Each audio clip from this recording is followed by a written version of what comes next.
السلام عليكم ومرحبا بكم في قناه شيوات فدوى. اليوم ان شاء الله غادي نقدم لكم واحد الطرطه بالجعده كتجي لذيذه بزاف، نتمنى تعجبكم. غادي نحتاجوا في المقادير 4 ديال البيضات، 300 غرام ديال السكر سنيده، ما يعادل كوب ونص. انا استعملت هادو فيهم القياس، اللي ما عندوش هادو يقدر يستعمل لامبه كبيره اللي كنشربوا فيها الماء، اولا 300 غرام السكر، واحد سكر فاني، واحد الجعده تكون محكوكه في الجهه الرقيقه، 50 غرام ديال الكركاع مهرمش هكذا قطعته غير بيدي صغير وحمصته شويه، واحد المعلقه صغيره ديال كربونات الصودا اللي خاصه بالاكل، واحد المعلقه كبيره ديال القرفه، نص كوب ديال الزيت، يعني نص لامبه كبيره ديال الزيت كتعطينا تقريبا 3/4 كاس. عندي هنايا جوج ديال الكوب، يعني جوج ديال لامبات كبار طحين ديال الفرص، وعندي هنا واحد الخميره ديال 20 غرام، وما نساوش بطبيعه الحال شويه ديال الملح. عندي هنا المول اللي كيتفتح من الجنب،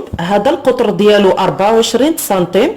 دهنت الجناب بشويه الزبده ورشيته بالطحين، وعملت الورق ديال الزبده في القاع ديال المول. اول حاجه كنبداو كنخلطوا الحاجات اللي ناشفين مع بعضهم. غادي ناخذوا الطحين، غادي نضيفوا كربوناتو، غنضيف القرفه كتعطي واحد المذاق لذيذ لهاد الطرطه، وغادي نعمل خميره الحلوى، وغادي نضيف ديك الجعده، وغنضيف الكركاع، وغادي نخلط هادشي كامل. ديك كربونات الصودا كيساعدنا هاد الجعده وهاد الكركاع ما يهودوش في القاع ديال المول، وفي نفس الوقت ملي كنلبسوهم بالطحين كيرجعوا خفاف وكيطلعوا كيتخلطوا مع الكيكه. غادي نحتفظوا بهم جانبا.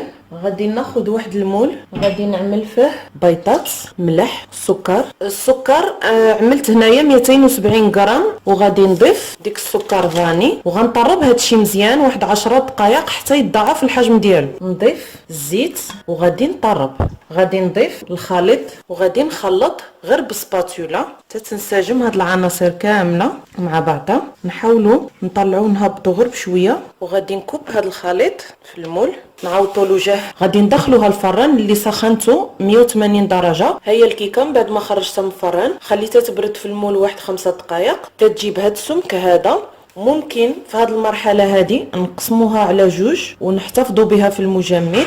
غادي ناخذوا شيط بصيل غادي نعملوها فيه، وغادي نسقيوها بالسيرو ديال الاناناس. اللي بغى يسقيها بالسيرو ديال الفاني ممكن بهذا العصير. نخليوها جانبا، وغادي ندوزو نوجدوا الكريم. بالنسبه للكريمه الجبن غادي نحتاجوا لها 200 غرام ديال السكر كلاصي اللي غربلته، 125 غرام ديال الزبده تكون لينه بحراره المطبخ. انا كنستعمل هادي. عندي هنايا 250 غرام ديال الجبن فيلادلفيا جبن كريمي هادي، 20 مليلتر ديال الحليب، تقريبا واحد المعلقه كبيره عامره، وغنحتاج واحد جوج الورقات ديال الجيلاتين هادو الصغارين جوج. هاد الجيلاتين هادي نباتيه، ممكن تستعملوا 10 غرام ديال الجيلاتين بودره. بالنسبه لهاد الكيكه غادي نغلفوها بالكريمه. هنايا عندي قشده طريه خصها تكون بارده، طربتها مزيان طلعتها، ندهنوها، نعوطوا الوجه مزيان، وغادي نعملوا حتى في الجوانب، وغادي نغلفوها كامله بهاد الكريمه. ماشي مشكل الوجه حيتاش غادي نغطيوها بالكريمه ديال الجبن.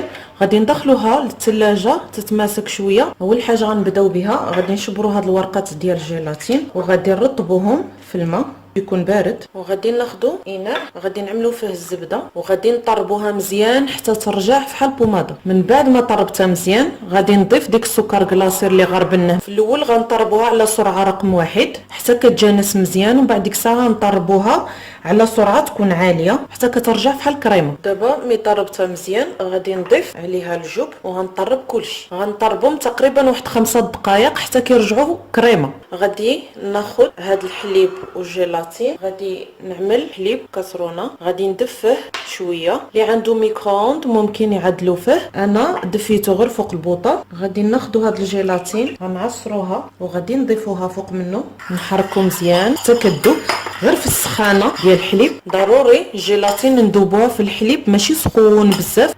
من نعملو فيه الصباع ديالنا ما يحرقناش، صافي كيكون غير دافي غير باش يذوبنا هاد الجيلاتين.